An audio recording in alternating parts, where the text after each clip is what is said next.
Bueno, entonces vamos a dar inicio a esta sesión. La idea es que hablemos sobre el sistema de seguridad social en salud, cuáles son esos beneficios. Mi nombre es Juan David Cruz. Actualmente trabajo en Asopago, soy el coordinador del área de defensoría del cliente, encargada de brindar las respuestas a las peticiones, quejas y reclamos, sugerencias, felicitaciones y también de realizar las actividades de socialización de las reglas de los aportes al sistema de seguridad social, en particular la normatividad legal vigente en la pila.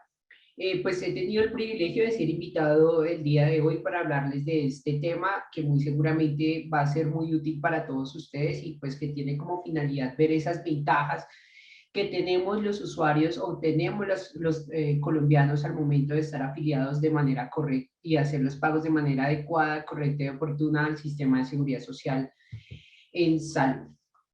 En primer lugar, pues cuando hablamos del sistema de seguridad social en salud, lo primero que tenemos que hacer es darnos un paso y verificar qué es el derecho fundamental a la salud. El derecho fundamental a la salud, pues es esa posibilidad que tenemos las personas para exigir, bien sea por medios administrativos o judiciales, la prestación del servicio y la atención integral de todos los servicios y tecnologías que complementan el sistema de salud. Por tanto, hablamos de que es un derecho autónomo en el sentido de que es único, ¿no? A pesar de que tiene muchos vínculos con otros tipos de derechos como lo son la vida, el ambiente y otros, se denomina como si fuese uno solo. Es irrenunciable en el sentido de que las personas vamos a tener siempre esa posibilidad o esa facultad de exigir su cumplimiento, tanto individual como de manera colectiva. También vamos a decir que como derecho, pues comprende una serie de elementos entre los cuales vamos a destacar el acceso tanto de los servicios y las tecnologías en la salud de manera oportuna, es decir, cuando se presentan estas contingencias que van a menoscabar nuestra salud, y también eficaz en el sentido de que buscamos también de alguna manera la búsqueda, ¿cierto?, de mejorar el servicio y la calidad y la preservación y la promoción de la salud. Sobre estos temas pues vamos a hablar mucho más adelante.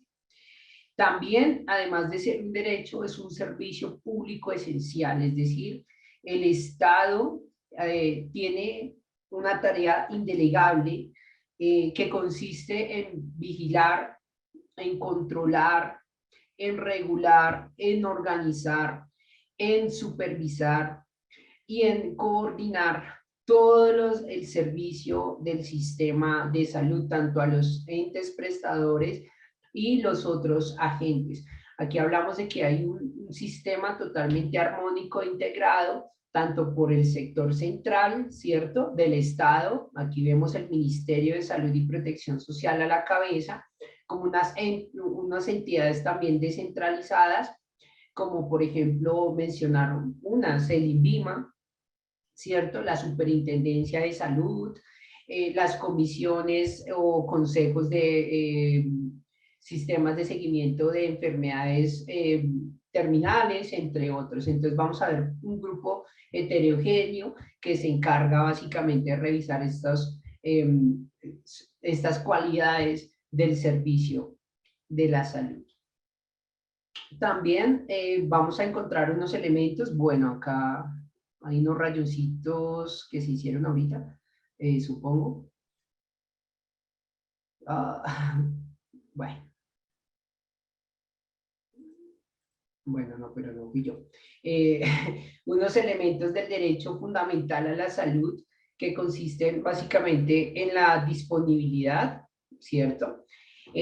Entendiéndolo como esa garantía que da el Estado en cuanto a la prestación de los servicios, de las tecnologías, de las instituciones, de los programas de salud, de los planes y del profesional competente. Aquí el Estado tiene un papel muy importante porque se encarga de reglamentar, de coordinar que estos servicios se realicen con la mejor calidad y por los mejores profesionales.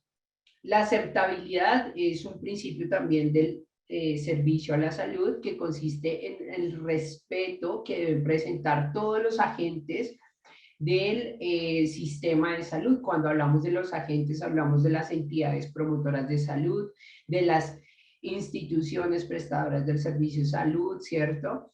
De los profesionales de la salud, entre otros.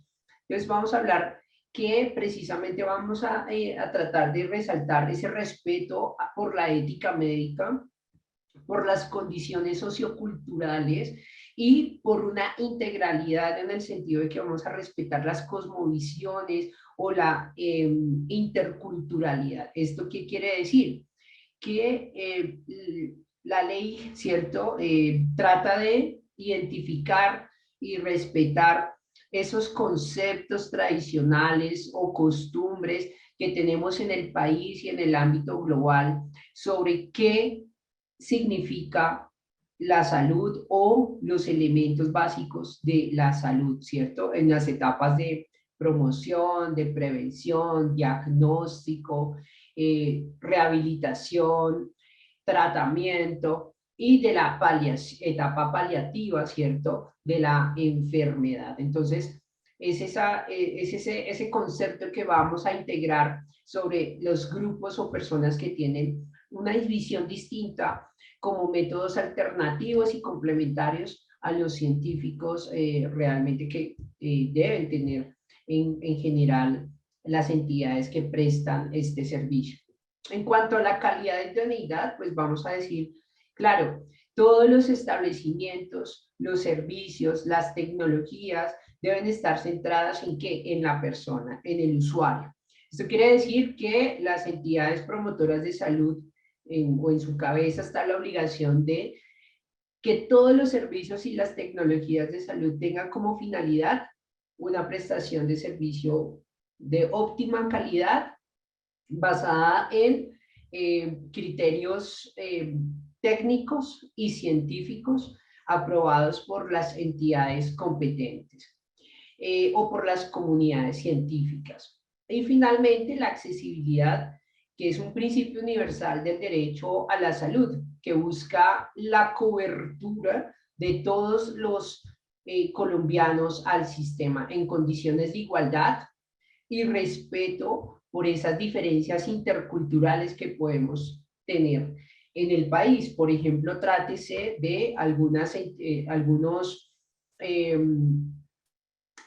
comunidades que tienen unas características muy propias, como son los pueblos indígenas, las comunidades afrocolombianas, las raizales o los palenqueros. Entonces, la ley también busca comprender o integrar este conjunto de visiones al momento de dar este acceso a la salud, de que las comunidades tengan participación en las decisiones que se toman sobre ellas. Adicionalmente, el derecho a la salud tiene o nos va a dar mejor unos derechos a las personas que estamos afiliadas al sistema de salud en general, y estos derechos los vamos a ver relacionados también con el conjunto de lo que denominamos el plan de beneficios económicos, de beneficios en salud. Este plan de beneficios pues hace alusión a una serie de servicios, de tecnologías, a que tenemos acceso las personas que nos encontramos afiliadas al sistema. Entonces, en general, vamos a decir que los derechos corresponden al acceso, ¿cierto?, a los servicios que se garanticen de manera integral, oportuna y con alta calidad. A recibir siempre una atención en las urgencias, sin que se requiera presentar en su momento, ¿cierto?, dado la gravedad del evento que se llegara a presentar, documentos en ese sentido. Obtener siempre información clara, apropiada, suficiente por parte de los profesionales o de los médicos tratantes. ¿Con qué finalidad? Con la finalidad de que el afiliado o el paciente pueda tomar decisiones de manera libre, consciente, informada respecto a todos los procedimientos que se van a realizar o que va a recibir, junto con los riesgos que puede asumir. Asimismo, recibir un trato digno. En ese sentido también hace alusión al respeto por esa cosmovisión, por esa cultura que tiene el paciente, respetando obviamente sus creencias, sus costumbres, sus opiniones personales sobre los procedimientos. ¿Esto con qué finalidad? De que tenga voz también y participe en todos el conjunto de procedimientos que le esté indicando el profesional de la salud. También existe un derecho que consiste en la intimidad y la confidencialidad. Consiste en que la historia clínica sea tratada de manera reservada, que no sea vista por terceros sin autorización legal. Y básicamente también en el respeto por la intimidad que tenemos nosotros como usuarios del sistema al momento de recibir los tratamientos o procedimientos que nos indica el servicio de salud. Asimismo, otro derecho consiste en que durante toda la enfermedad se preste un servicio con calidad, y aquí hablamos con calidad humana, que se trate a la persona con respeto, con dignidad, y adicionalmente a que en cualquier momento se le brinde la asistencia necesaria para su mejoramiento.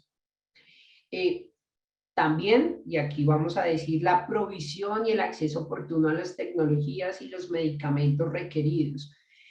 Vale la pena notar que lo que denominamos plan de beneficios en el sistema de salud o el POS, ¿cierto? El plan obligatorio de salud, tiene un listado de todos los servicios y de las tecnologías a que tenemos derecho los usuarios para su acceso sin restricciones. Entre los derechos que tienen las personas también está el de recibir siempre el servicio en condiciones de higiene, de seguridad, de respeto, en conocer los canales para presentar las quejas, sugerencias, reclamos, felicitaciones, así como la manera o los canales para recibir respuestas por escrito. Y adicionalmente solicitar siempre y recibir las explicaciones sobre los costos de los procedimientos y de los tratamientos en salud. Aquí vale la pena anotar, hay algunos medicamentos, ¿cierto? Y hacemos referencia también a lo que se denominan las cuotas moderadoras o los copagos que se van a, o se han creado mejor con base en el ingreso base de cotización que utilizan los usuarios al momento de registrar la información.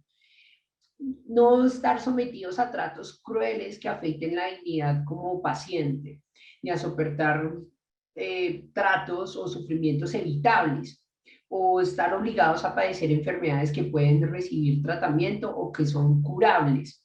En este sentido, también las EPS sí tienen la obligación de brindar todas las alternativas, ¿cierto?, para lograr el mejoramiento, la rehabilitación e inclusive buscar mecanismos o hablar de la medicina paliativa para que la persona no sufra, digamos, la contingencia de la enfermedad con mayor sufrimiento del que en realidad pueda soportar.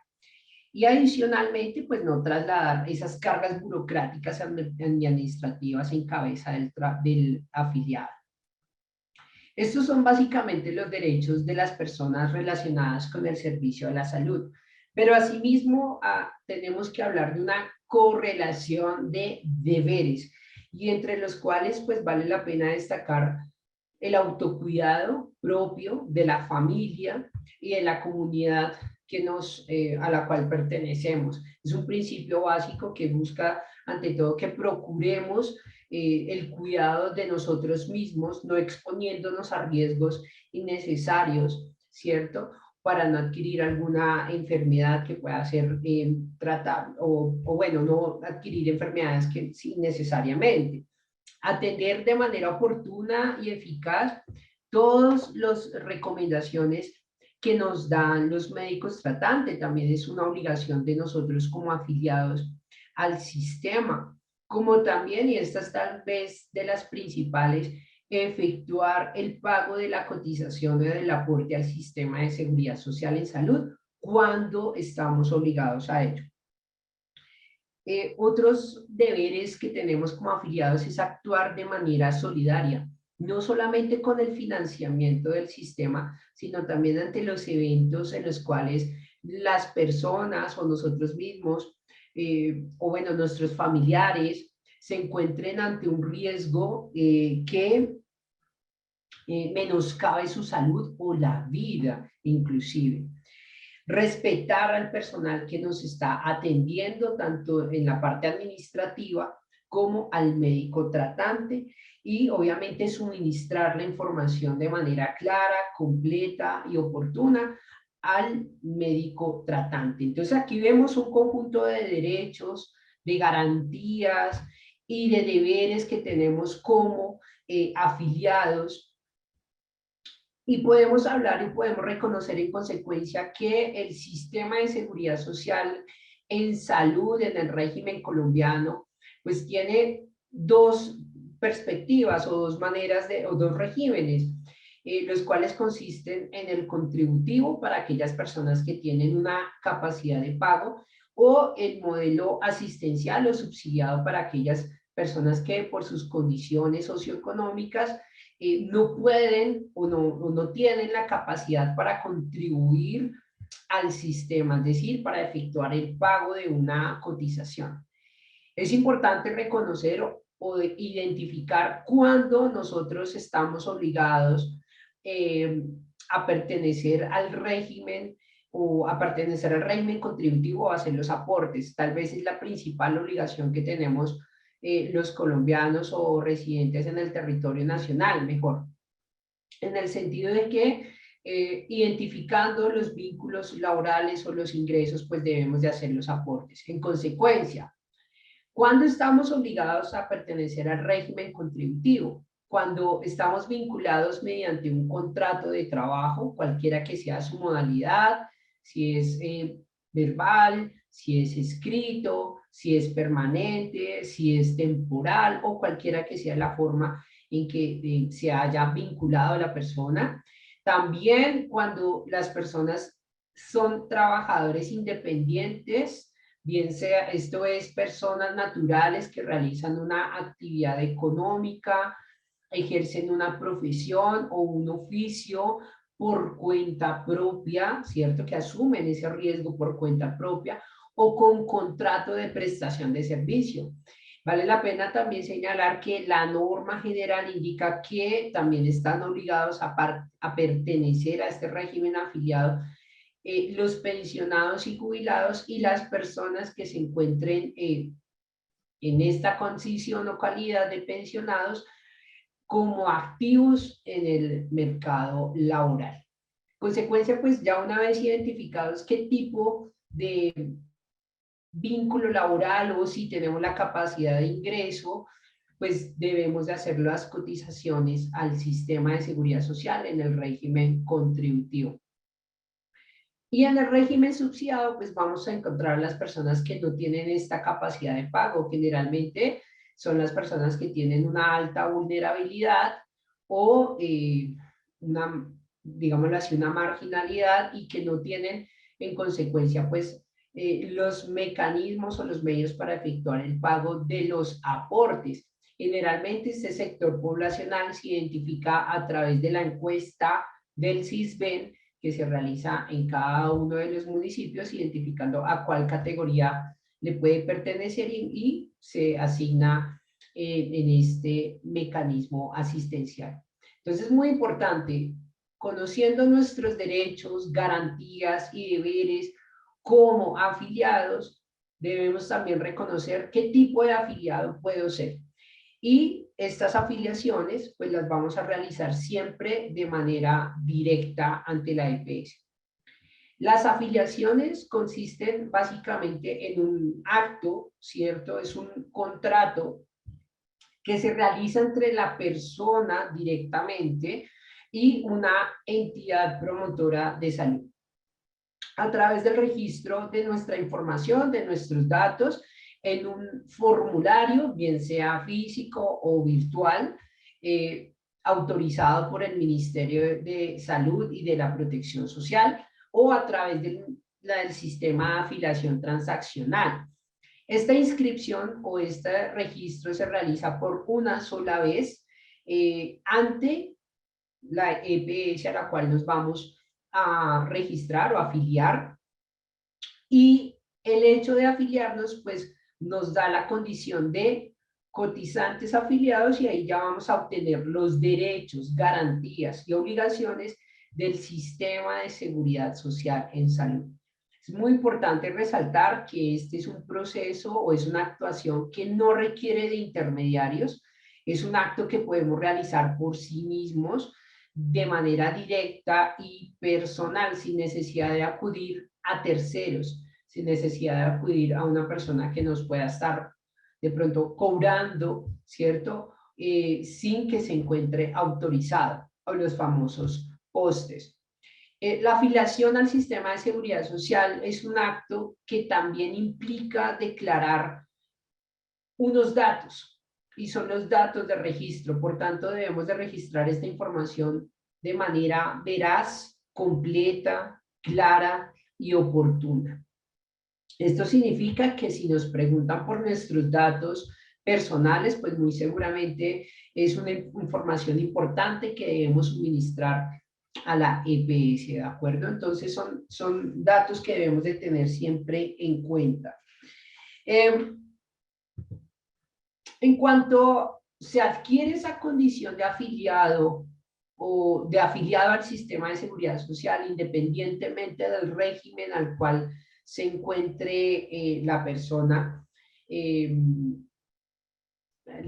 registrada, bien sea el contributivo o el subsidiado, pues vamos a encontrar también unas garantías que son la atención de los servicios que se encuentren señalados en el plan de beneficios desde la fecha de afiliación, o si se llegara a presentar del traslado de la EPS o de su movilidad. Como decíamos anteriormente, la atención de urgencias en todo el territorio nacional de manera oportuna, también teniendo en cuenta la gravedad, ¿cierto? O si el evento lo amerita. El principio de libre escogencia y de traslado entre entidades promotoras de salud, que consiste en que la persona puede escoger de manera libre y voluntaria a cuál entidad promotora de salud se puede afiliar, de acuerdo con la disponibilidad en la cual estas entidades tienen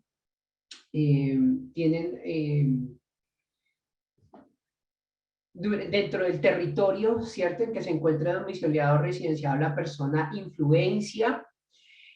También la escogencia no solamente de la IPS, sino de las instituciones que van a prestar el servicio, las denominadas IPS, y los profesionales de la salud, siempre y cuando se encuentren en la red de servicios que ofrezca la IPS.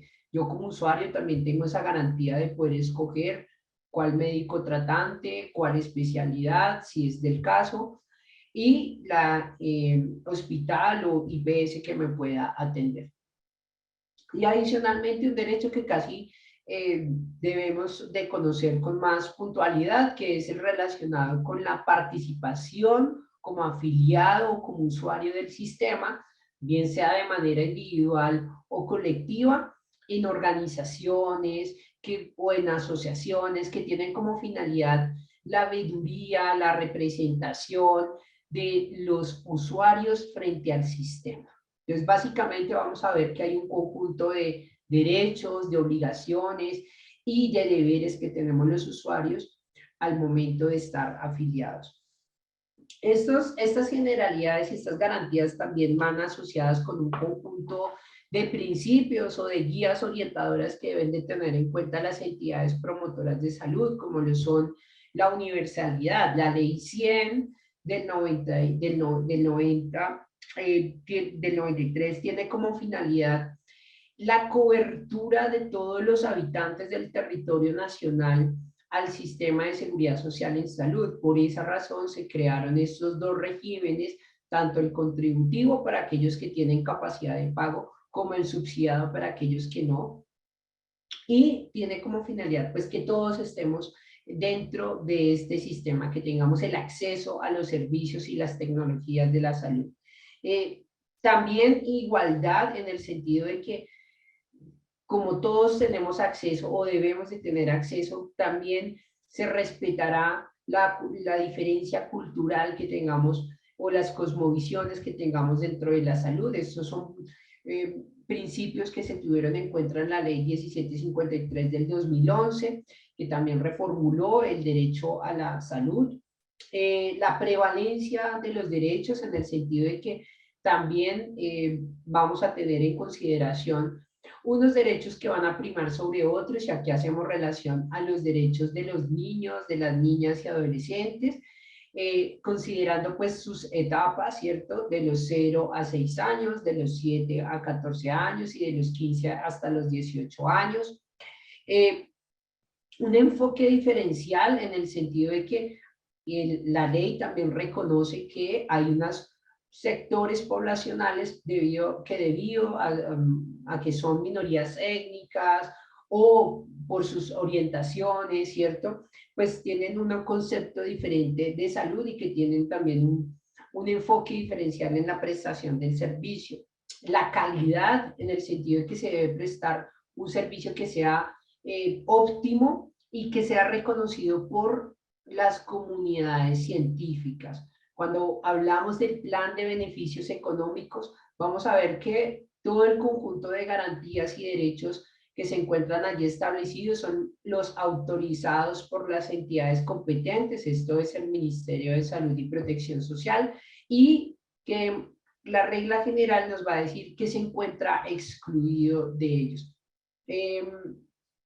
También progresividad en el sentido de que el derecho a la salud es un derecho que se va aumentando gradualmente, no solamente en su cobertura, sino también en su mejoramiento, en el acceso, en la prestación del servicio, en los estándares de calidad, en la tecnología que se va a utilizar, siempre y cuando tenga siempre esos vistos buenos de la comunidad científica.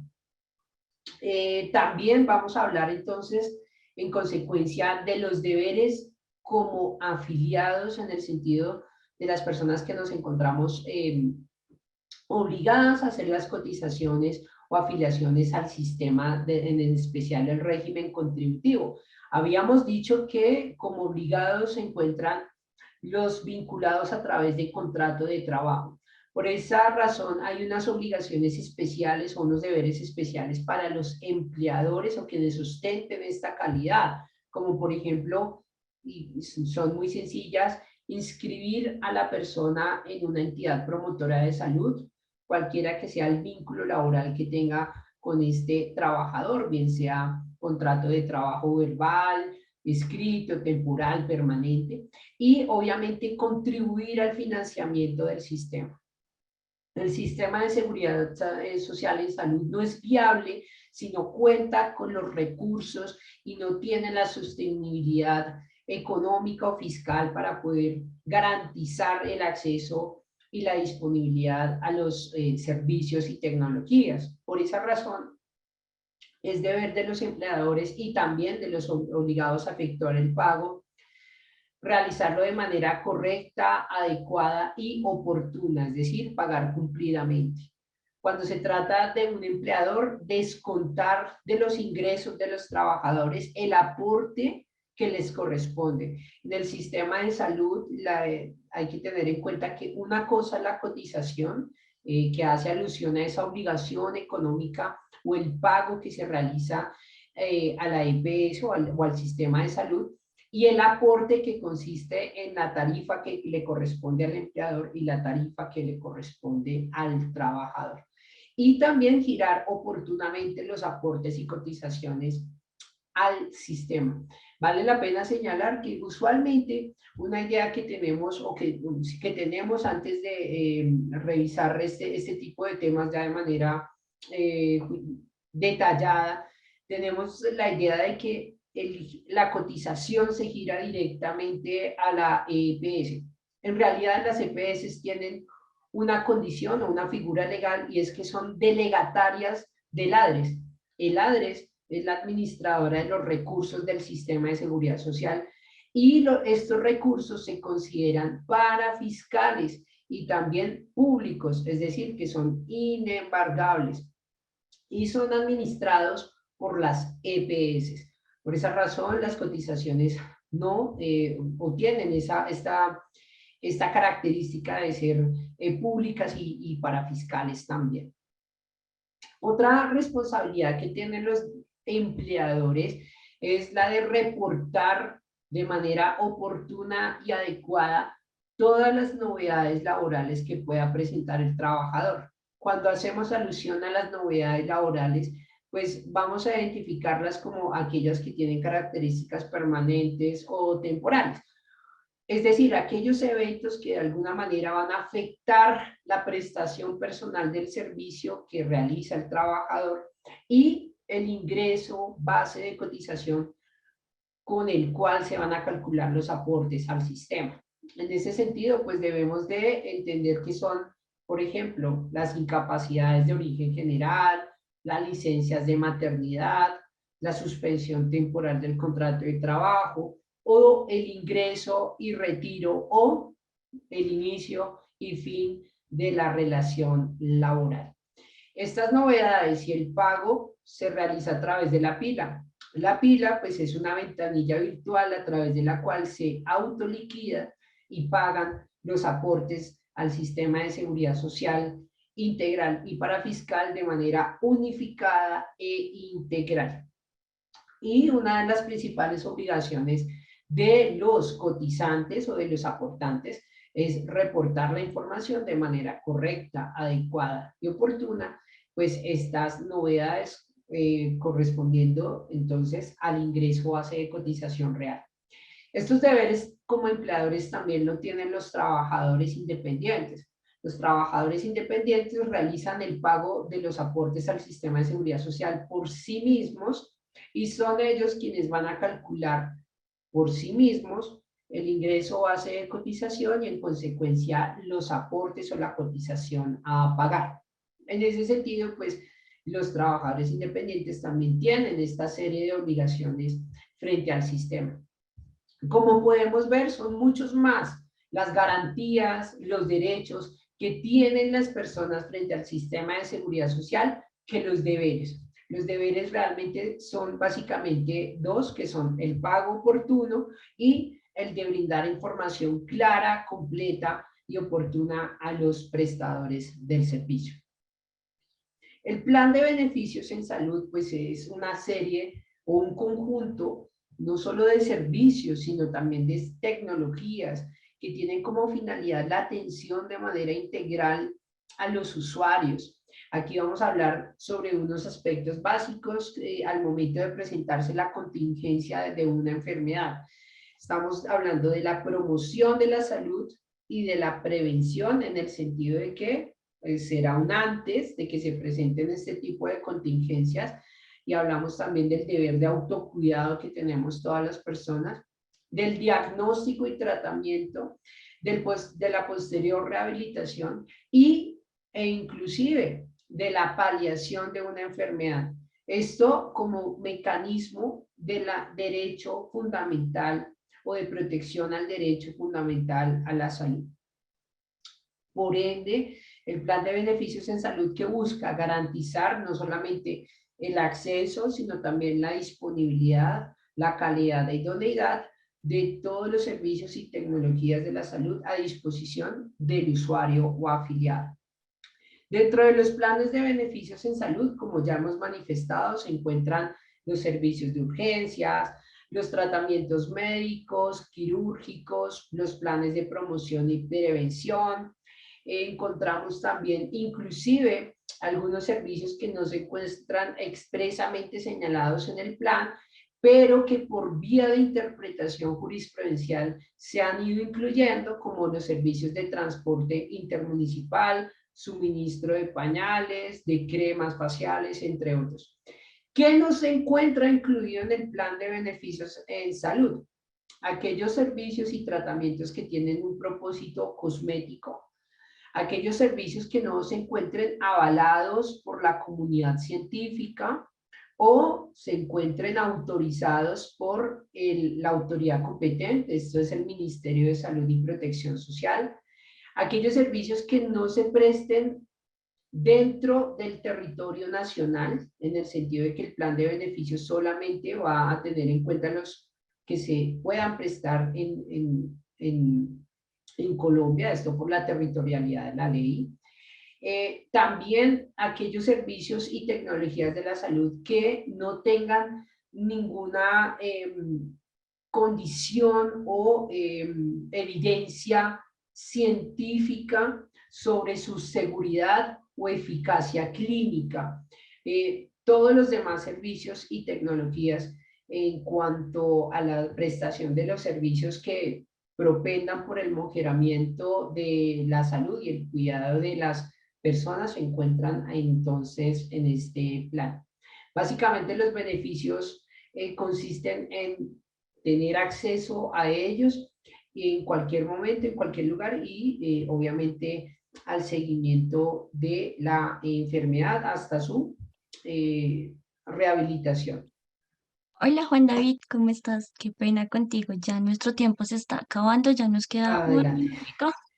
Eh, no, digamos que esta es la información general, entonces creo que podemos dar paso a las inquietudes que se hayan presentado en la sesión. Listo, y ahora sí, este es nuestro espacio para hacer preguntas. Todos los que tengan preguntas, por favor, pueden escribir en el chat.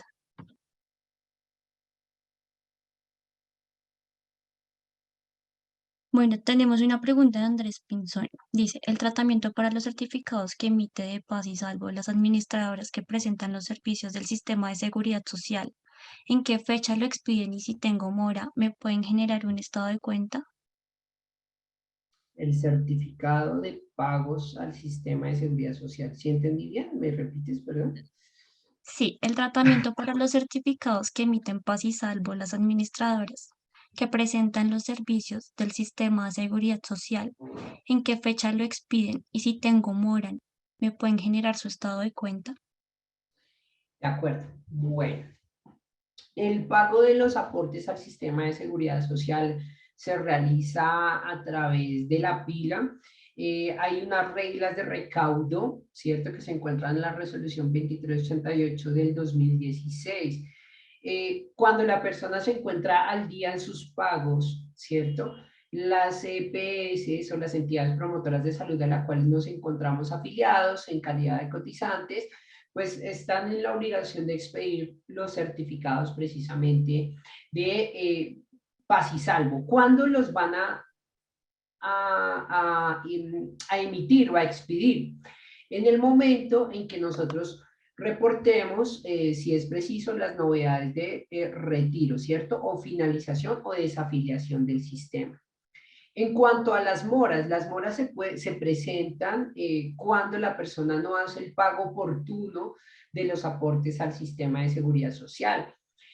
Para realizar el pago de manera oportuna debemos de tener en cuenta las reglas de recaudo, las cuales señalan que las personas, dependiendo de sus últimos dígitos de verificación, tienen unos días de plazo o fechas de vencimiento de plazo dentro de cada periodo o los días hábiles de cada periodo o mes, en otras palabras. Cuando las personas realizan el pago de los aportes al sistema de seguridad social de manera extemporánea, vía jurisprudencial se ha interpretado que las EPS se acogen, ¿cierto?, a esos pagos extemporáneos por cuanto la persona ya ha efectuado, digamos, el pago de los intereses moratorios causados a la fecha del pago. En ese sentido, pues al momento de acogerse a esa mora y aceptarla, la persona ya se encuentra al día. Entonces, hablar de una fecha realmente, digamos que no la podemos indicar, ¿cierto? Pero es una obligación de la EPS emitir o expedir estos certificados en cualquier momento cuando la persona lo requiere, siempre y cuando se encuentra al día en sus pagos, o si se ya retiró del sistema, pues emitir el correspondiente PASISAL. Perfecto, muchas gracias. Tengo otra preguntita acá y nos dice, María Elizabeth, ¿qué es la transcripción de una incapacidad y con qué fin se realiza? De acuerdo. El proceso para el pago de las incapacidades, a ver, las incapacidades son auxilios económicos, en primer lugar, hay que tener en cuenta ello, que están en cabeza de las EPS, pero hay que ver unas reglas. ¿Cuáles son? Los 2 primeros días de incapacidad están en cabeza del empleador, el día 3 al día 180 en cabeza de la EPS, el día 181 al 540 del Fondo de Pensiones y del 541 a la EPS. Ahora bien, el reconocimiento y pago de esta incapacidad por lo general lo realiza el empleador directamente a la cuenta del trabajador. Entonces ahí inicia un proceso de cobro entre el empleador y la EPS. Las EPS solicitan la transcripción o la historia médica. ¿Con qué finalidad? Con la finalidad de identificar que esos certificados fueron expedidos por el médico tratante o la institución prestadora del servicio dentro de la red de servicios que tiene la EPS, es decir, que se encuentra autorizada. De esta manera, pues se hace el reconocimiento o el pago de, de la incapacidad al empleador. Muchas veces el empleador, el trabajador tiene la pregunta de, bueno, ¿por qué me piden esa transcripción si se supone que la historia clínica es confidencial y demás? En este tipo de eventos lo que se presenta son los certificados de las incapacidades. Las historias clínicas son diferentes. Las historias clínicas pues hacen alusión pues a todo el tratamiento que tuvo el trabajador al momento de estar hospitalizado o bueno, en fin, al momento de que se le prestó el servicio. Entonces, lo importante tener en cuenta aquí es que lo que se debe certificar básicamente es que el certificado de, valga la redundancia, de incapacidad haya sido expedido por un médico tratante o por una IPS que se encuentra dentro de la red de servicios de la IPS. Listo, perfecto. Yo creo que vamos con la última pregunta. Ya el tiempo ya lo tenemos súper limitado. Okay. Entonces vamos con esta. Luis, no, esta pregunta. Mayra nos pregunta que en dónde se encuentran las reglas de recaudo. Las reglas de recaudo para el pago de los aportes al sistema de seguridad social las podemos consultar en la resolución 2388 del 2016 y bueno, las demás normas que han actualizado o modificado esta resolución.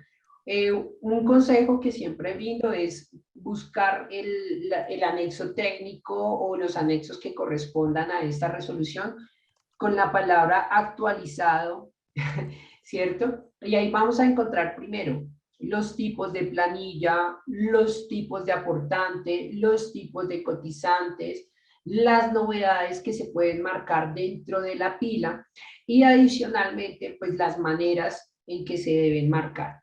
Para conocer nuestros derechos, obligaciones y garantías como afiliados, pues siempre vamos a consultar es el decreto 780 del 2016.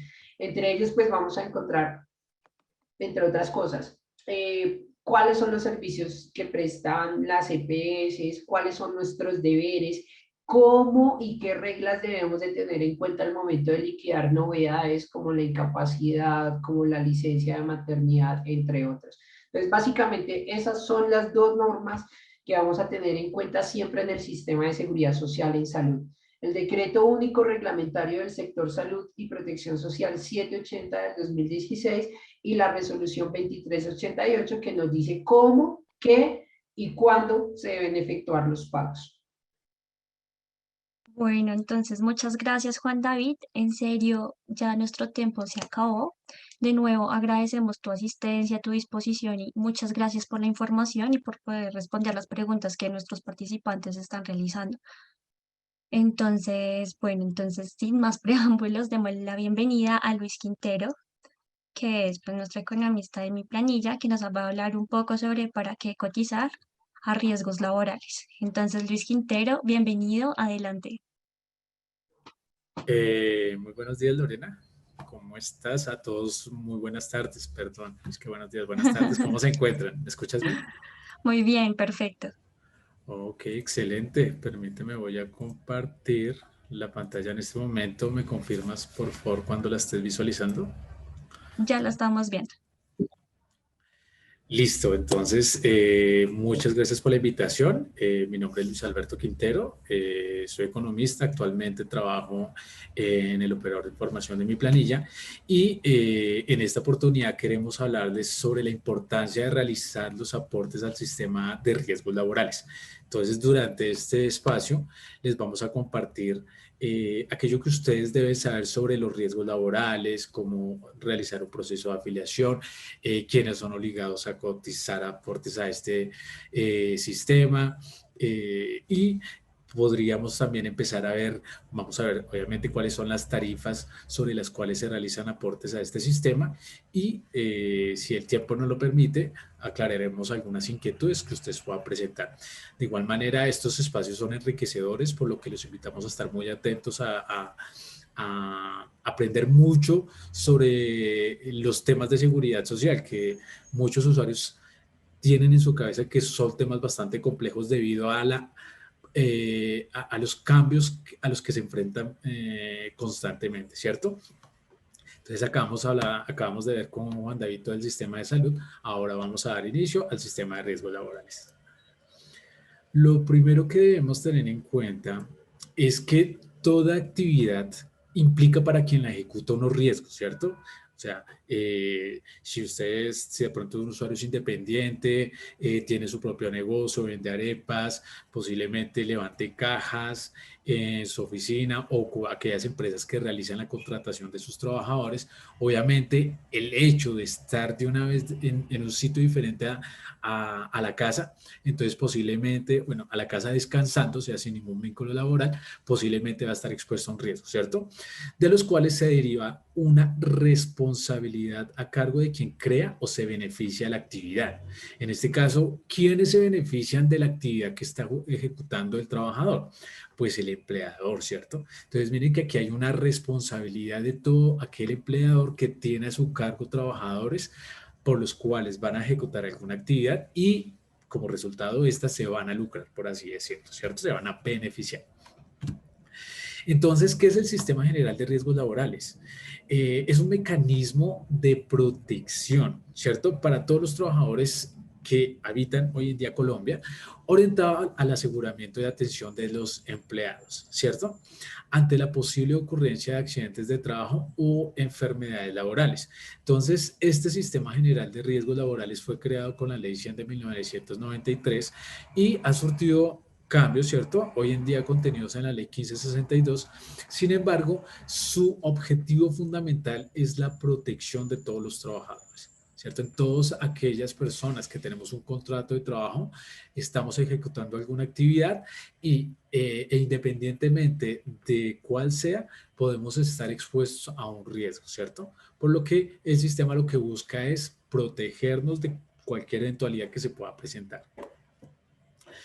Busca prevenir los accidentes de trabajo y las enfermedades laborales de los trabajadores con ocasión de la labor que ejecutan.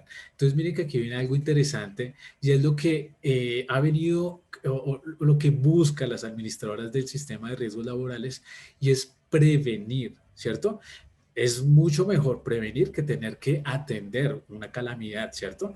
Ejemplo, cuando estamos en la casa, ¿sí? Si sabemos que de pronto nos comimos una banana y dejamos la cáscara en el piso y nos dio pereza recogerla, posiblemente con el tiempo vamos a estar expuestos a un riesgo a que si la llegamos a pisar nos vamos a caer, ¿cierto? Entonces, lo mejor sería, si se me cayó, ¿cierto? Entonces recogerla y botarla para que más adelante no vaya a tener un riesgo. Algo similar es lo que hacen las administradoras de riesgo, ¿sí? Es prevenir con todos los trabajadores que puedan enfrentarse a accidentes de trabajo u enfermedades laborales.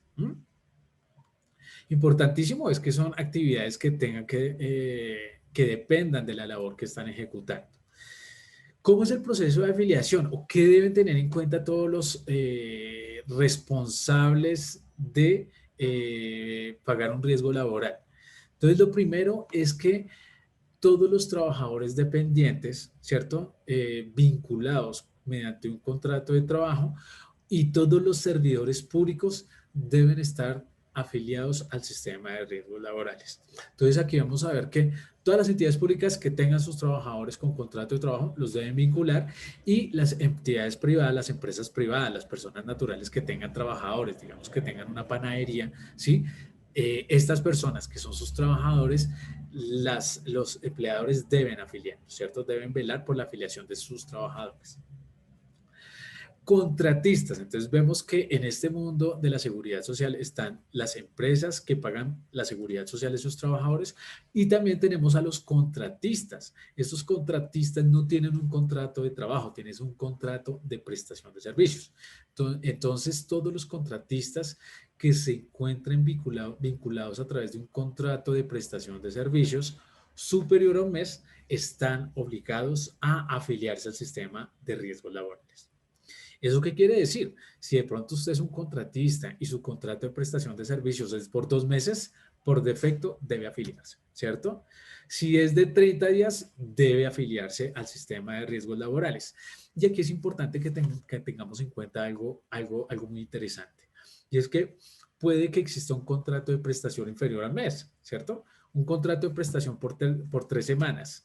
Sin embargo, si la actividad que va a desempeñar ese contratista por esas 3 semanas es de un riesgo alto o máximo, es decir, son las 2 clases de riesgo más altas, así sea por un día, debe afiliarse al sistema de riesgos laborales, porque el riesgo es alto o máximo, ¿listo? Para que lo tengamos en cuenta. Esa, digamos, es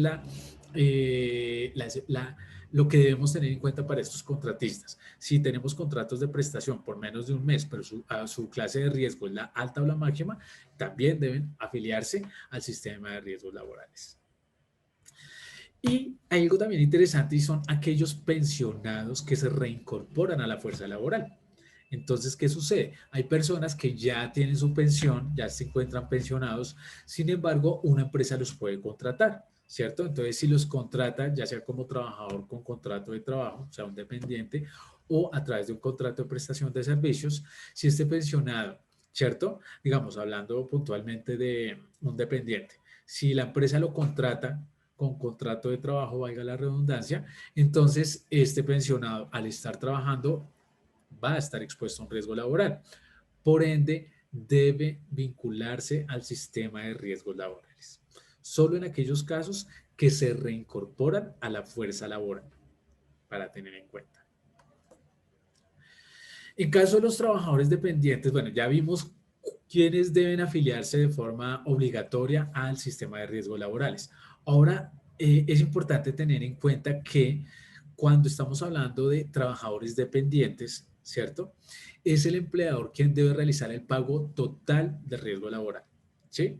Hace un instante en la charla de Juan David, él decía que en salud el empleador paga una parte y al trabajador se les cuenta una partecita. En el tema de riesgos laborales no es así. ¿Por qué? Porque la responsabilidad 100% recae sobre el empleador de realizar el pago de la cotización al sistema de riesgos laborales. En este caso, si ustedes tienen tienen trabajadores dependientes, en ningún momento le pueden descontar un peso por riesgo laboral, ¿sí? Entonces, ustedes son los que tienen que realizar la afiliación de sus trabajadores y hacer el pago de esos aportes como empleadores. En el caso de los contratistas, sí debemos tener en cuenta cuál es la clase de riesgo para identificar quién debe realizar el pago en este caso. ¿Listo?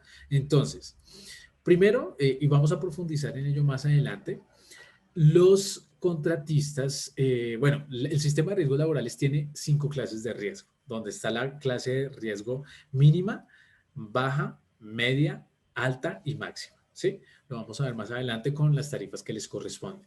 En este caso, cuando hay un contratista y la clase de riesgo es 1, 2 o 3, es decir, que la clase de riesgo es la mínima, que es la 1, la baja, que es 2, o la media, que es 3, ¿cierto?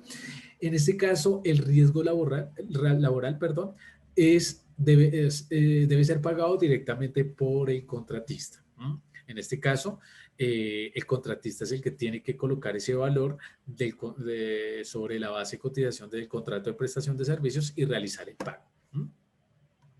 Cuando estamos hablando de contratistas con clases de riesgo 4 o 5, que yo les decía que son las clases de riesgo alta o máxima, ¿cierto? En este caso es el contratante quien debe realizar el pago de este riesgo laboral. No le puede descontar en ningún momento el valor del aporte a riesgo laboral al contratista, ¿no? Tiene que el mismo contratante poner ese dinerito y pagarlo a través de la planilla integrada PIN, ¿cierto? A favor de su contratista. Es importante que tengamos en cuenta que el empleador que no afilia a sus trabajadores a riesgos laborales se hace responsable de las prestaciones que se causen. Entonces, digamos, si un empleador no afilia a sus trabajadores, ejemplo, empezó a trabajar el trabajador el 1 de enero y no hizo el proceso de afiliación y lo va a afiliar en abril, pero resulta que en marzo este trabajador presentó un accidente laboral, ¿cierto? Pues como no está afiliado, la administradora de riesgos laborales no le va a brindar ninguna cobertura. En este caso, pues el empleador va a hacer que con su patrimonio se haga responsable de todos los gastos y prestaciones que se deriven como ocasión a ese accidente laboral.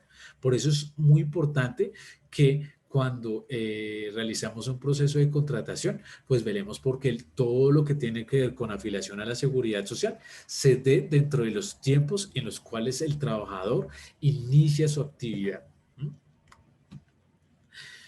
A continuación vamos a ver cuáles son esas obligaciones que tienen estos actores tan importantes en el sistema de riesgos laborales e igual en el sistema de seguridad social, ¿cierto? Entonces, primero, ¿cuáles son las obligaciones de los empleadores? Ya sean entidades privadas, entidades públicas o contratistas en este caso, o contratantes. Primero, velar porque se dé una afiliación dentro de los tiempos que permitan garantizar que el trabajador va a gozar de la cobertura desde el momento en que inicia labores. Segundo, importantísimo, pagar las cotizaciones a que haya lugar. ¿Cierto? Recordemos que las cotizaciones hoy en día se realizan a través de la planilla integrada de liquidación de aportes PILA, a través de los operadores de información. Entonces, dependiendo de la clase de riesgo y dependiendo del cotizante, pues se realiza como tal el proceso de liquidación y pago de aportes a través de la PILA. Controlar los riesgos que se puedan generar y finalmente actualizar de forma continua la información ante la administradora de riesgos laborales. ¿Eso qué quiere decir?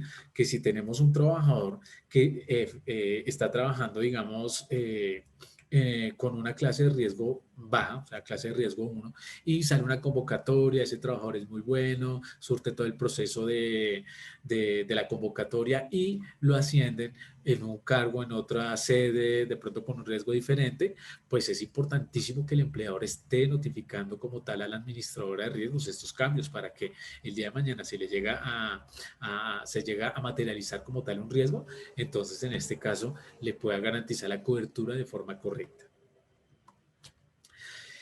¿Cuáles son las obligaciones de todos nosotros como trabajadores? ¿Cierto? Primero, importantísimo, un autocuidado y cumplimiento del sistema de salud y en el trabajo, ¿cierto? Entonces, garantizar que nos protegemos, realizamos todo el proceso de pausas activas, tenemos una buena postura para trabajar, ¿cierto?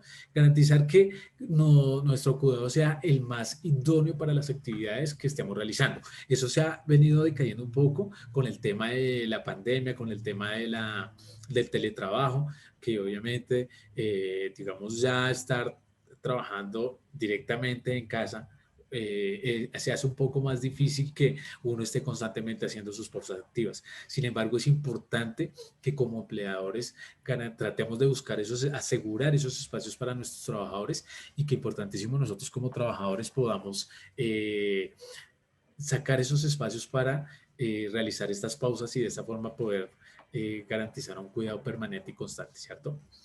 Mantener informado al empleador sobre el estado de salud, importantísimo. Entonces, si siento que me duele mucho una rodilla, llevo así una semana y no he ido a la EPS, tengo que informar a mi empleador porque posiblemente, dependiendo de mi actividad que esté ejecutando, eso me pueda conllevar a una enfermedad laboral, ¿cierto? Y obviamente va a impedir que pueda ejecutar como tal las actividades a cabalidad para las que fui contratado.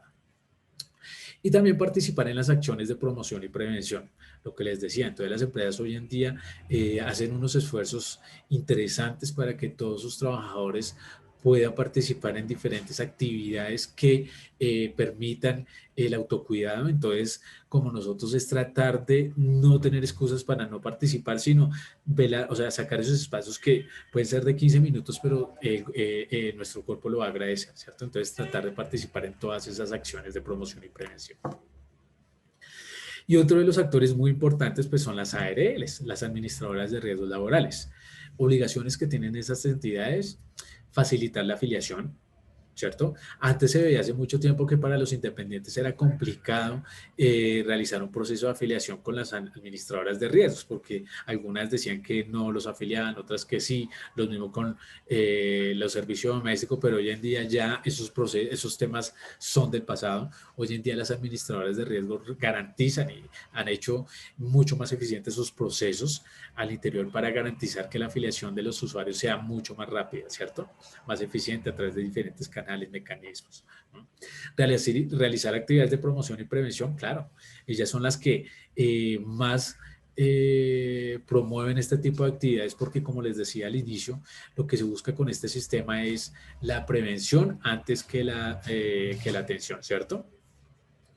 Garantizar las prestaciones económicas y de esta forma las prestaciones asistenciales. Claro, en caso que se materialice un riesgo y que pueda afectar de forma permanente al trabajador, lo que le impida efectuar sus actividades, como se originó por una actividad laboral, pues las administradoras de riesgos laborales van a garantizar como tal la prestación de todas estas, o sea, van a garantizar que el trabajador no vaya a quedar sin un ingreso, ¿sí? Entonces ellos garantizan prestaciones económicas y asistenciales, que más adelante veremos algunas. ¿Cuáles son las coberturas que brinda como tal el servicio del Sistema General de Riesgos Laborales? Entonces vemos que está el accidente de trabajo, importantísimo, tener en cuenta que el accidente de trabajo se produce durante la ejecución de órdenes del empleador, o en el caso de los contratistas, órdenes del contratante, donde la ejecución de una labor bajo su autoridad, aún fuera del lugar de trabajo, ¿cierto? Y fuera de los horarios de trabajo. Entonces se puede considerar un accidente de trabajo cuando el empleador le dice al trabajador que no debería estar en la calle, le dice: venga, hágame un favor, vaya a tal punto, vaya a esta oficina, lleve esto, y si le pasa algo, pues como fue por orden del empleador, se materializa en un accidente de trabajo.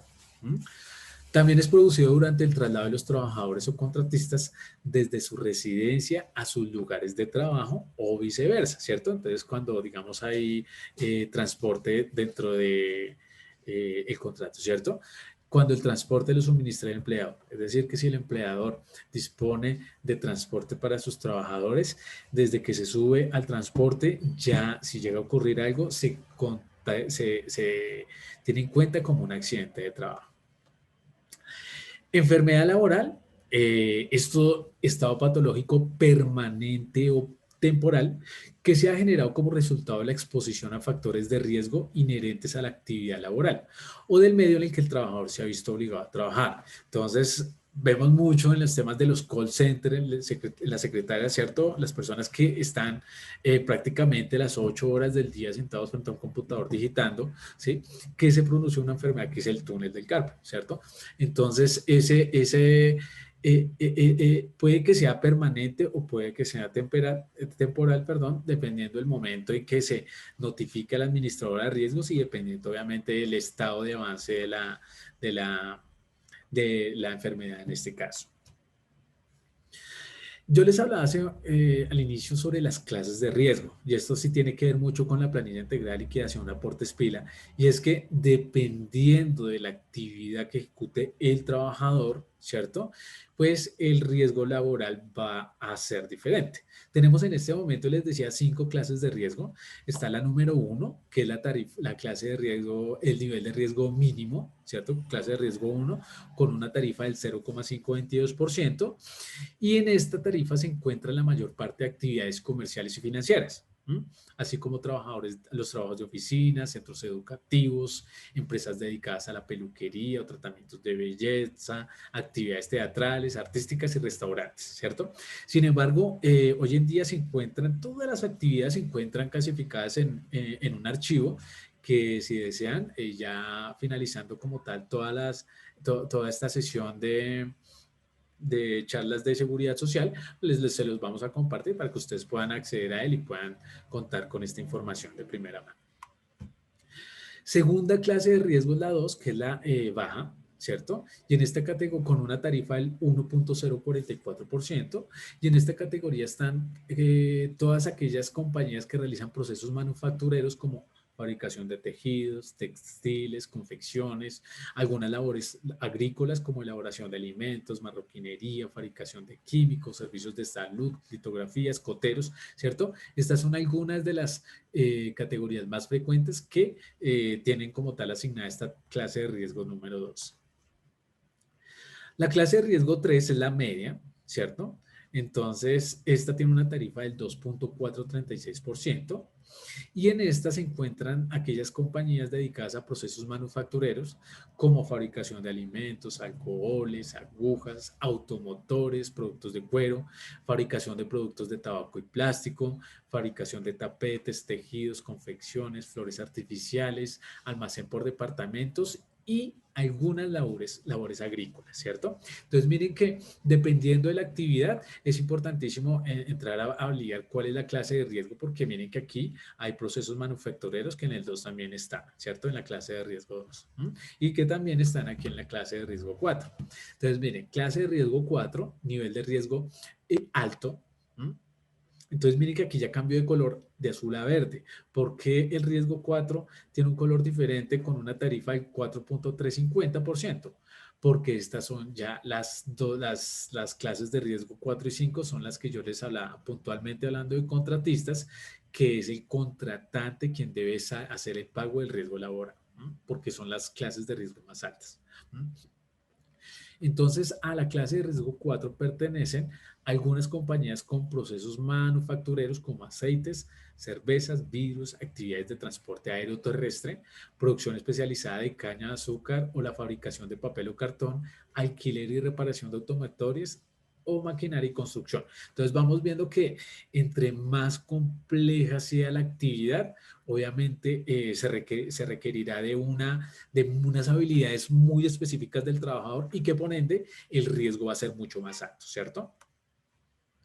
Y finalmente vemos la clase de riesgo 5, que es la máxima, con una tarifa de riesgo del 6.960%, y en esta se encuentran todas aquellas actividades que se enfrentan a grandes riesgos: areneras, construcción, explotación petrolera y minera, manejo de explosivos, manejo de desperdicios y desechos en general, entre otros, ¿cierto? Entonces, claro, ya vemos que estas actividades son de un riesgo altísimo, ¿cierto? Imagínense trabajar en una arenera donde están colocando explosivos para poder sacar como tal la arena, ¿cierto? Entonces es un riesgo mucho más alto, por ende su tarifa es mayor. Importantísimo, el empleador o contratista que se encuentre en mora, es decir, que no haya realizado los aportes, en este caso, a la seguridad social, y pues hablando directamente del sistema de riesgos laborales, dentro de los tiempos establecidos por ley, será responsable de los gastos en que incurra la administradora de riesgos laborales. ¿Eso qué quiere decir? Prestaciones asistenciales y económicas. Si no se pagó, si no se hicieron los aportes y la ARL pues no reconoce, será el empleador quien tenga que sufragar todos esos gastos, ¿cierto? Tanto médicos como si de pronto perdió la capacidad para laborar, entonces posiblemente las prestaciones económicas, si el aportante posiblemente dice no, yo no lo pago, pues será un juez el que determine si sí o no lo paga.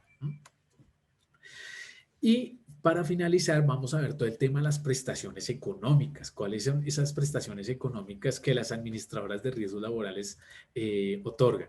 Entonces, primero está un subsidio por incapacidad temporal, ¿sí? Y este subsidio se da cuando hay imposibilidad del trabajador para desempeñar su labor por un tiempo determinado, ¿cierto? Es una incapacidad, pero no de origen común, sino de origen laboral, ¿cierto? En este caso, el subsidio equivale al 100% del salario desde el día siguiente en que se ocurrió el ATE, que significa accidente laboral o enfermedad laboral, hasta el final de rehabilitación o declaración de invalidez. ¿Eso qué quiere decir? Si el trabajador presentó, digamos, en la empresa está el electricista y lo cogió la corriente, ¿cierto? Entonces, si lo cogió el día de hoy, a partir de mañana es que, o sea, que es el día siguiente en que ocurrió el accidente laboral, la administradora empieza a reconocer sobre el 100% del salario que devenga como tal ese trabajador, ¿no? Y eso es el subsidio por incapacidad. También existe otra prestación que es la indemnización por incapacidad permanente parcial, ¿cierto? Es permanente parcial, ¿sí? Entonces, ¿esto qué quiere decir? Que se presenta una disminución parcial, pero definitiva en alguna de sus facultades para realizar su trabajo habitual, consecuencia de un accidente de trabajo o enfermedad laboral. Ejemplo, disminución parcial quiere decir que pues no falleció el trabajador, pero sí perdió, ¿cierto? Digamos, perdió un brazo, el brazo derecho, y si era diestro, pues no, o sea, ahí va a ocurrir algo, ¿cierto? Como perdió como tal el brazo y era su brazo derecho, y en este caso, miren que dice que es pérdida inferior al 50% de la capacidad para laborar, entonces aquí viene una indemnización parcial, ¿cierto? En este caso, la indemnización es proporcional al daño. Entonces, eso ya lo definen las administradoras de riesgos laborales, porque no es lo mismo perder el dedo índice derecho al dedo índice izquierdo si el trabajador si es zurdo o es diestro. Entonces, ellos tienen una cantidad de variables para poder determinar cuál es el valor que le corresponde al trabajador dependiendo de todas esas variables. También las ARLs pensionan, y aquí viene la pensión de invalidez, y es que se considera inválido el trabajador cuando pierde el 50% o más de su capacidad para laborar, ¿cierto? Entonces, si perdió más del 50% definitivamente la capacidad para laborar, entonces ahí la administradora de riesgos empieza a dar una pensión de invalidez. Entonces, imagínense donde como empleadores no hiciésemos el pago de la seguridad social, en este caso a riesgos laborales, y donde el trabajador les llega a suceder eso. Tendríamos que asumir una pensión hasta que el trabajador fallezca, ¿cierto? Entonces, miren que es muy importante estos aportes. Y también tenemos la pensión de sobrevivientes, ¿no? Entonces, se materializa una pensión de sobrevivientes cuando muere el afiliado o el pensionado, ¿cierto? Y tendrán derecho a la pensión sus beneficiarios de ley. Entonces, aquí la ley determina quiénes son aquellos beneficiarios a los cuales se les traspasará o se les entregará esa pensión de sobrevivientes. Y finalmente tenemos el auxilio funerario, el cual se reconoce a quien compruebe haber sufragado o realizado el pago de los gastos de entierro del afiliado en este caso, ¿cierto? Y el monto hoy en día no puede ser inferior a 5 salarios mínimos ni superior a 10 salarios mínimos mensuales legales vigentes. Entonces, miren que también hay temas interesantes que realizando el pago oportuno, ¿cierto? De los riesgos laborales de nuestros trabajadores o de nosotros mismos, miren que obtenemos no solo la prestación de un servicio, ¿cierto? Tenemos también, estamos cubiertos en caso de pensiones, en caso de auxilios funerarios, en caso de indemnizaciones. Entonces, el sistema de riesgos, hay personas que dicen que prefieren no pagar, pero miren que son malos beneficios que la afectación económica. Y para finalizar esta sesión, es importante que tengamos en cuenta lo siguiente. ¿sí? Hablando del sistema de riesgos laborales.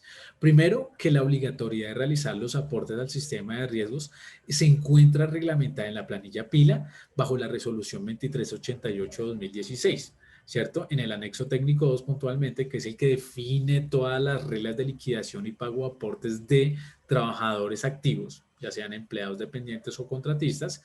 En esta resolución, en este anexo técnico puntualmente, se encuentra definido quiénes están obligados a realizar el pago de riesgos laborales y quiénes no, ¿cierto? Un ejemplo, los aprendices que se encuentran en etapa lectiva, ¿cierto? Que hasta ahora están realizando su proceso de educación. Pues ellos como no están en la empresa, pues no pueden pagar riesgos laborales. Así la empresa diga, no, pero yo sí quisiera pagarle riesgos laborales porque es que él está en etapa lectiva, pero yo le quiero pagar. No, no lo pueden pagar. Entonces miren que ahí, si ustedes desean conocer, bueno, ¿será que si yo contrato a un trabajador dependiente debo pagar riesgo o no? Ahí en esa resolución está definido quiénes sí tienen la obligación de pagar, quiénes lo pueden hacer de forma opcional, ¿cierto? Y quienes en ningún caso pueden realizar este aporte. Para el aporte mínimo a riesgos laborales para el año 2022 con una tarifa del 0.522% es de 6,000 pesos. Ejemplo, si tenemos un trabajador de servicio doméstico que labora el mes completo, ¿cierto? Y le pagamos 1,000,000 de pesos, que es el salario mínimo para este 2022, pues vamos a ver que la cotización a riesgos sobre el 0.522 realmente son 6,000 pesos. Miren que no es un monto alto y que si no lo pagamos, lo que nos puede conllevar va a ser mucho mayor el impacto a realizar un pago mensual de 6,000 pesos, ¿cierto? Obviamente dentro de las fechas de ley. Y finalmente, la invitación que le realizamos a todos es asesórese, valide antes de ir a cometer, digamos, la improcedencia de no realizar aportes. De esta forma, ustedes como aportantes o como contratistas van a evitarse sanciones. Hoy en día existe una entidad, no sé si la han escuchado hablar, la Unidad de Gestión Pensional y de Parafiscales UGPP. Ellos velan, son los garantes de que los aportes a los sistemas de la protección social, pensión, salud, riesgos, se realice dentro de los tiempos que son y sobre los montos que son. Por eso, antes de ir a confiarse, digamos, el día de ayer se habló sobre las afiliaciones de poste, perdón. Entonces, es muy importante que ustedes se asesoren, ¿sí? Sobre si deben o no realizar aportes a pensión, sobre qué tarifa de pensiones deben realizar, porque si no lo realizan por un mal asesoramiento, más adelante la sanción puede ser muy complicada, ¿sí? Entonces es importantísimo, nuestra invitación siempre ha sido asesorarse y de esta forma se evitan sanciones y ustedes van a estar tranquilos, sus trabajadores van a estar tranquilos y si son independientes con contrato de prestación, pues ustedes también van a estar tranquilos porque también el sistema de riesgos laborales los ofrece como tal todos estos beneficios. Muchas gracias a todos por el espacio. No sé, Lorena, si tenemos alguna inquietud o unas... Claro que sí, Luis. Te comento que tenemos muchas preguntas, pero bueno, por tiempo, pues vamos a dar un espacio para 4 preguntitas. Dale, listo. Entonces, bueno, la primera es de Ángela Marcela y ella nos pregunta, si yo no hago por equivocación la afiliación, pero si hago los pagos, ¿es válida la atención y la prestación del servicio? En este caso es importantísimo que realicen el proceso de la afiliación, porque uno de los procesos de fiscalización que tiene la UGPP es la no afiliación, o sea, de nada sirve hacer un pago si no está afiliado, o sea, en este caso no habría cobertura de servicios porque la administradora de riesgos les llega una plata, pero ese dinero se va a una cuenta de rezagos, porque dice, bueno, aquí me llegó una plata, no sé si fue por equivocación, porque esta persona no se encuentra vinculada o afiliada dentro de mi sistema. Entonces aquí lo importante es que si llega a pasar, urgente hacer el proceso de afiliación, ¿sí? Y pues que no se vaya a materializar ningún riesgo porque posiblemente no les van a ofrecer a prestar estos servicios porque para la administradora la persona no está afiliada. Muchas gracias. Bueno, tenemos otra pregunta. ¿Qué pasa si tengo un empleado de que otra empresa venía pensionado por invalidez y actualmente tiene una incapacidad que supera 180? nosotros ya no le pagamos dicho reconocimiento porque ya no hay entidades que cubren la prestación, ya que no se aporta pensión. Ven, o sea, pero la persona tiene una incapacidad superior a 180 días, sin Ajá. embargo, entiendo es que viene de otra empresa. Sí, tengo un empleado que venía de otra empresa, pensionado por invalidez, y Ok, que actualmente tiene una incapacidad que supera los 180 días. tiene una incapacidad que supera los 180 días. En este caso, ¿qué sucede? Es un trabajador, ¿cierto? Tendríamos que ver, me parecería interesante, Lorena, si me compartes esa inquietud y la respondemos con un concepto del Ministerio de Trabajo donde define cuál es todo el proceso de reglamentación en esas incapacidades superiores a 180 días, porque al ser un trabajador, ¿sí? Pues digamos ahí la empresa asume toda la responsabilidad al haberlo contratado, ¿cierto? Entonces, me gustaría pues responder puntualmente a esta solicitud con ese concepto del Ministerio de Trabajo que yo sé que les va a aclarar esa y de pronto otras inquietudes que se les pueda presentar. Listo, entonces acá tengo otra pregunta. Em, bueno, es que hay muchas preguntas y todas están interesantes. No sé cuál de todas escoger. Ah, bueno, hay una pregunta que yo creo que también muchos la deben tener y es ¿cómo se maneja la ARL para los contratos de teletrabajo? Los contratos de teletrabajo, ya en este caso, lo que debe hacer el usuario, el aportante, ¿cierto? Es validar directamente con la administradora cómo se encuentra hoy en día la reglamentación, porque es una reglamentación vigente y obviamente son las administradoras del sistema de riesgos laborales las que definen cuáles son esas etapas que deben cumplir aquellos empleadores para surtir este proceso. ¿Sí? Entonces, sí, la invitación en este caso, como es un tema ya más de procedimiento de la administradora de riesgos laborales, que validen con la administradora para que ellos pues le den 100% con tranquilidad la información a los usuarios, ya porque es un tema realmente recientemente reglamentado. Listo, yo creo que nos vamos con nuestra última pregunta que es de Gloria Pachón y ella nos dice, dentro de una empresa existen riesgos diferentes, ¿cómo se realizan las afiliaciones y las empresas tienen el riesgo? Claro que sí, claro que sí. En este caso, para la pregunta de Gloria, una empresa puede tener diferentes tipos de riesgos, ¿cierto? Ejemplo, digamos una Ecopetrol, una petrolera, ¿cierto? Eh, por lo general tienen de todos los tipos de riesgos, porque un riesgo laboral son las personas, los ingenieros que están digamos, en zona, ¿cierto? Que pueden tener riesgo el máximo. Otro riesgo pueden ser los escoltas, que pueden ser también un riesgo 5. Otro riesgo pueden tener los mensajeros, ¿cierto? Que no es un 5, pero puede ser un riesgo 3. Otro riesgo pueden ser los trabajadores que están en oficina, en sitio, pueden ser un riesgo 1. Pues en este caso, miren que una empresa puede tener de todo tipo de riesgos, ¿sí? ¿Qué es lo importante? Cuando se acercan a la administradora de riesgos a realizar el proceso de afiliación, las administradoras sí les van a decir, bueno, ¿cuáles son esas actividades que ejecutan estos trabajadores? ¿Cierto? Cuando ya empiezan el ar finito a decir, ah, no, es que este se encarga de esto, ya empiezan a decir, bueno, este es un riesgo 5, esto es un riesgo 3, este es un riesgo 1, un riesgo 4, ¿sí? Y ya con ello digamos, se define la tarifa de cotización, pero eso no interfiere en el proceso de afiliación, ¿cierto? Porque la afiliación para todos se tiene que realizar. Lo que define el nivel de riesgo es la tarifa con la cual se va a realizar la cotización. ¿Mm? Pero eso ya se define también en conjunto con la administradora de riesgos laborales. Bueno, muchas gracias Luis, ya nuestro tiempo ha finalizado.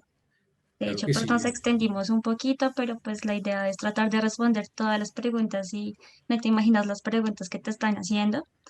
Y pues digamos que sí me gustaría recordarles nuevamente que pues nuestros operadores pilas, que pues fueron nuestros invitados netamente que se han encargado de resolver todas estas preguntas, los pueden también seguir en sus redes sociales, los pueden encontrar en la página www.operadoresPila.